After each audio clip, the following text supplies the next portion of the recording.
welcome back to our channel. Gue Syarika, kembali lagi kita ke part 2 sekarang. Lanjutannya gimana tuh?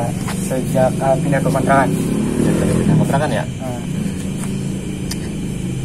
Pertamanya sih ya mungkin 1 minggu pertama mungkin biasa-biasa aja, nggak ada yang aneh atau nggak ada yang biasa, enak-enak aja gitu kan. Fine-fine aja ya selama seminggu itu. Tapi ya seperti itu gue bilang tadi kan, karena kita jaraknya dekat sama rumah, jadi kalau misalkan ada apa-apa kayak kurang piring atau kayak kurang bahan atau apa, kita pulang. Jadi kadang-kadang jadi gak pindah semua barangnya ke kontrakan itu enggak? Belum.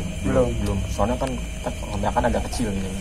Rumah kita ya barang, kalau dibawa barang semua kayaknya nggak bakal cukup gitu. Jadi ada barang-barang yang kalau misalkan kita perlu kita ambil, kalau kita beres ya kita balikin lagi, itu aja. Jadi mungkin bisa dibilang kontrakan itu sebagai tempat pengungsi aja gitu ya? Jadi cuma pengungsi aja, tempat tidur aja, nggak lebih. Ya bisa dibilang pas kejadiannya itu juga sama, bini gua kayaknya ngambil apa gitu, barang-barang apa gitu, malam-malam. Memang kejadian malam-malam yang bisa jam 8 jam 9 lah. Masih sore nih ya? Masih sore kontaknya.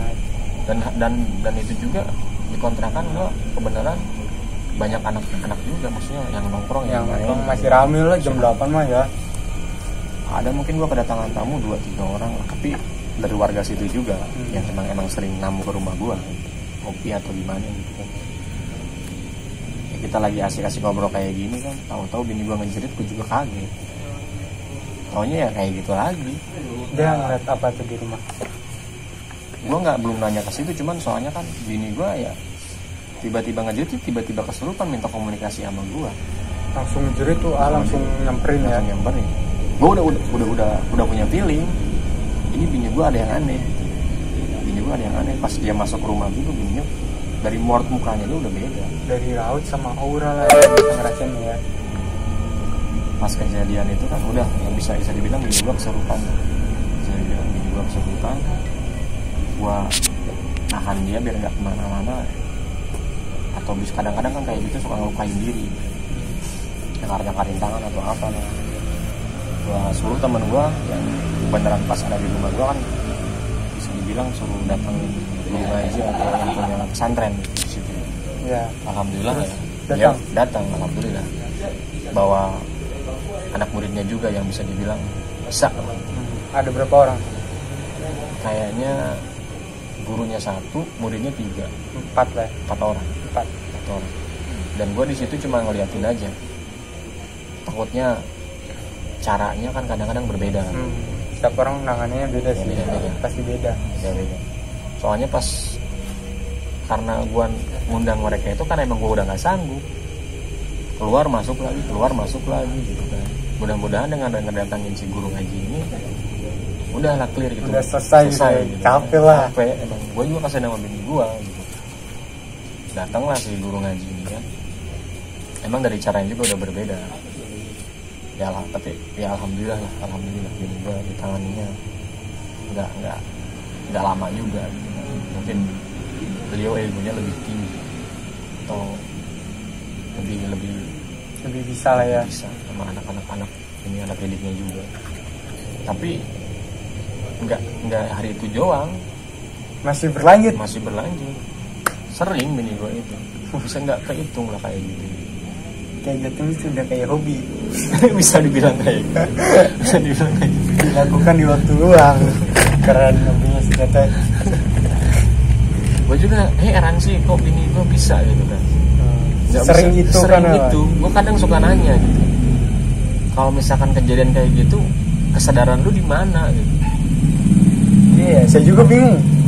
Lu mimpi apa gimana? Apa yang dia rasain sih? Apa yang lu rasain?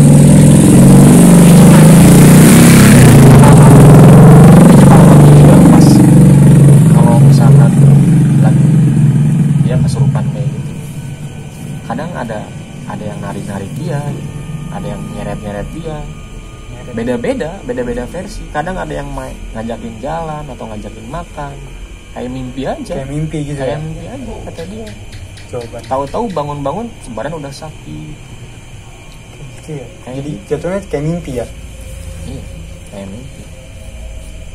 Dan gue juga nggak menutup kemungkinan kalau bini gue kayak gitu tuh nggak kenal tempat, nggak kenal waktu. Kalau pernah nggak di luar rumah? Ya di rumah orang tua gue sering. Di sini? Iya di sini. Iya sering ya. Di selain di rumah ini misalnya gitu di. Kalau di selain rumah ini paling nggak buat orang-orang yang kenal aja. Kayak rumah saudara gitu. Kayak rumah mungkin ya. saudara. Dan waktu kemarin itu kan pas dulu ada kan, ya kan? Ya lumayan juga creepy juga kan. Ya lu gua ngeri lo jam 12 malam ada yang teriak-teriak coba. Kata gua, ih serem banget.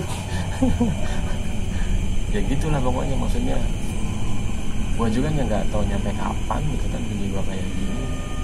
Tapi itu kata orang sih ya, gak tahu ya. Ada penyakit tulang bolong gak sih? Gue juga nggak tahu tuh tulang bolong itu kayak ada yang gimana. berpendapat kayak gitu. Gue juga kayak gini juga udah nanya ke, mungkin bisa dibilang ke ustad lah, tapi gue nggak pernah sih nanya ke dukun. Tapi jawaban mereka versinya berbeda-beda ya. Ada yang dibilang itu ya penyakit tulang bolong, ada yang bilang itu memang turunan, soalnya emang iya ya, di keluarganya itu yang kayak gitu itu bini gua, adanya juga sama, adanya laki sama Kayak itu gampangan.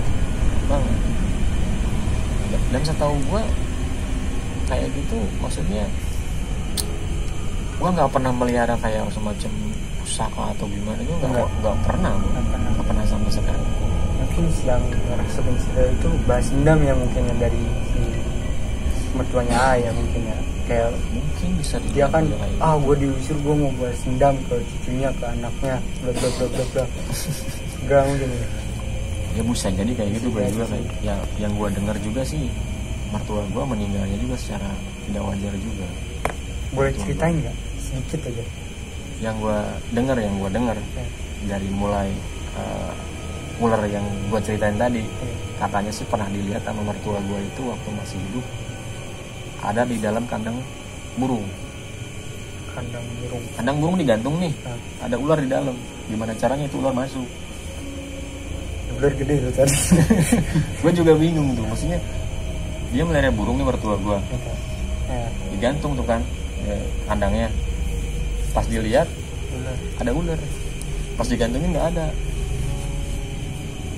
Tapi itu sebelum meninggal kapan tuh? Pas lagi sakit-sakitnya. Pas lagi sakit-sakitnya. Oh, jadi beliau tuh lagi sakit waktu ngeliat itu ya. Ya sakit juga.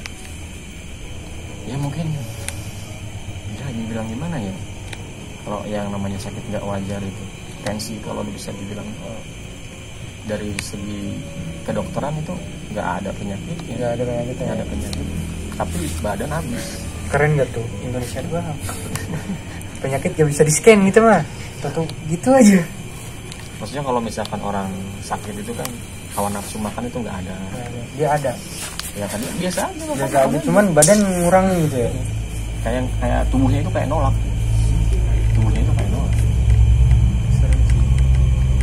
Beliau wafat di umur berapa? Gue juga kurang hafal ya. Kalau mertua gue itu meninggalnya kapan? Yang jelas gue juga banyak diceritain sama bini gue juga sih. Soalnya kan gue nikah pas beliau udah nggak ada. Tapi gue sering dengar dari bini, terus tetangga-tetangga yang nyeritain almarhumah gitu kan, seperti apa gitu sosok beliau gitu kan. Ya bisa dibilang ada jasanya juga, kayak semacam orang-orang yang sakit anu beliau ya, mungkin itu juga atas izin Allah juga kan. Atas izin Allah juga sembuh kena guna-guna atau gimana sama orang, sama beliau alhamdulillah sembuh. Tapi ya dibalik itu semua mungkin kan nggak selamanya bakal lancar aja. aja. Pasti ada resikonya lah ya.